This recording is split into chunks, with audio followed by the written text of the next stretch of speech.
पंतप्रधान मोदींचा पुण्यातला दौरा रद्द झाल्यानं सोलापूर विमानतळाचं उद्घाटन देखील लांबणीवर पडलं। पुण्यातल्या कार्यक्रमात पंतप्रधान मोदी सोलापूर विमानतळाचं उद्घाटन करणार होते। गेल्या अनेक दिवसांपासून सोलापूरकर विमानतळाच्या उद्घाटनाची प्रतीक्षा करत होते। दरम्यान पंतप्रधान मोदींनी जिथे आहेत तिथून ऑनलाईन पद्धतीने उद्घाटनाची औपचारिकता पूर्ण करत लवकर विमानसेवा सुरू करावी अशी मागणी आता सोलापूरकर करत आहेत।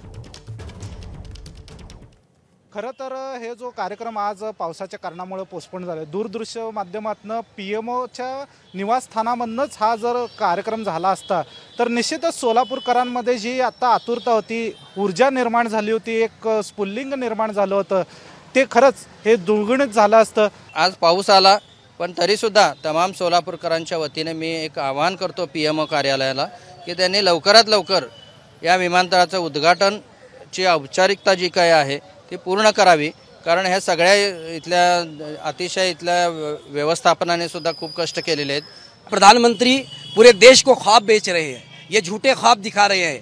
आपने देखा अडानी को मुंबई का एयरपोर्ट बेचा गया, करोड़ों रुपए अडानी के राइटअप किए गए और देश की तिजोरी को चूना लगाया गया। ठीक उसी तरीके से सोलापुर का भी एयरपोर्ट किसी अडानी को, किसी अंबानी को, किसी उद्योगपति को बेचा जाएगा और देश की तिजोरी की लूटमार होगी।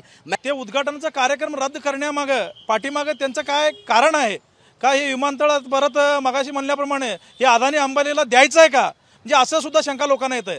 कारण तुम्ही ऑनलाईन तर उद्घाटन करणार, तुम्ही पुण्यामध्ये येऊन करा किंवा पीएम ऑफिसमध्ये करा किंवा तुम्ही कुठं असेल तिथं करा। सोलापूरकरांना फक्त विमानसेवा चालू होणं हेच गरजेचं आहे। एबीपी माझा, उघडा डोळे बघा नीट।